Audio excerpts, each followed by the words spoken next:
مجلس میں جاتے ہیں، کسی امام بارگاہ میں جاتے ہیں، وہاں پر بھی خواتین پردہ نہیں کرتی، بد حجاب ہو کر گھومتی ہیں، وہاں پہ کیسے کنٹرول کریں؟ یعنی جب امام بارگاہوں کے اندر خواتین کی یہ حالت ہو، جب مجلسوں میں آنے والیوں کی یہ حالت ہو، تو یہ نوجوان کہاں پہ کنٹرول کرے؟ پھر وہی واقعہ امام رضا کا، وقت نہیں واقعات میں جاؤں گا بہت لمبا ہو جائے گا، کہ جس نے مولا رضا کے حرم کے اندر کسی نامحرم خاتون کو دیکھا، جب رات کو گھر گیا خواب میں امام رضا کو دیکھا کہ اندر جا رہا ہوں، مولا کرسی پہ تشریف فرما ہے، امام مجھے سلام کرتے ہیں، میں اپنے پاؤں سے مولا کی کرسی کو گرا دیتا ہوں کہ مولا زمین نوش ہو جاتے ہیں۔ جب صبح اٹھا روتا ہوا، گریے میں ڈوبا ہوا عالم دین کے پاس گیا، میں نے کہا مولانا میں تو امام کا بڑا احترام کرتا ہوں، یہ کیسا خواب ہے کہ جو میں نے دیکھا؟ فرمایا کل تو نے کوئی گناہ تو نہیں کیا تھا؟ سوچنے کے بعد کہا ہاں حرم گیا، امام کے حرم میں مولا کی قبر کے سامنے میں کسی نامحرم خاتون کو دیکھا۔ فرمایا یہ برابر ہے امام کے چہرے پر تماچے لگانے کے کہ حضور امام میں کوئی گناہ کرے۔ اب وہ خواتین جو مولا کی امام بارگاہ میں آئیں، جہاں پہ ذکر حسین ابن علی کریں اور وہاں پر پردہ نہ کریں کہ ایک بال بھی اگر کوئی نامحرم مرد آپ کے بال کو دیکھتا ہے، مولا فرماتے اس کا گناہ بہت زیادہ ہے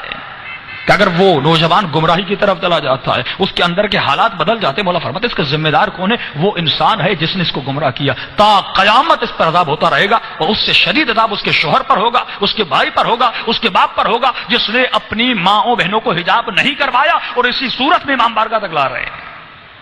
یہ مجلس صرف مزے کے لیے ہے، یہ مجلس صرف اپنے نفس کے لیے ہے، یہ امام حسین ابن علی کے لیے نہیں ہے، جس مجلس میں کہ مولا فرماتے میرے دو قاتل ہیں، ایک وہ قاتل جو میرے بدن کا قاتل ہے، ایک وہ قاتل جو میرے جسم کا قاتل ہے، دوسرا وہ قاتل جو میرے مقصد کا قاتل ہے۔ کشمر نے میرے جسم کو قتل کیا، ابن زیاد نے میرے جسم کو قتل کیا، تا قیامت کچھ لوگ ایسے ہوں گے جو میرے مقصد کو قتل کریں گے۔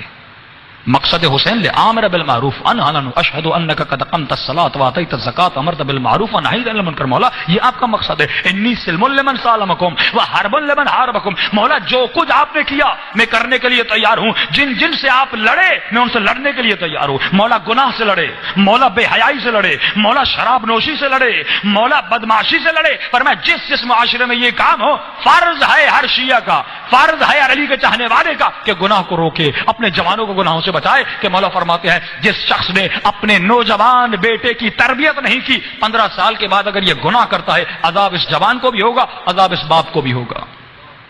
اور فرمایا جس شخص نے اپنی بیٹی کی شادی مال دنیا کی لالچ میں،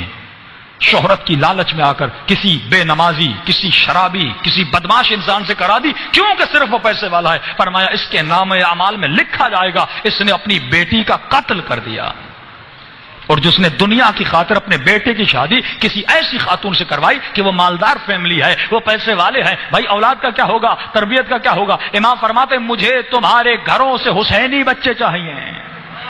علی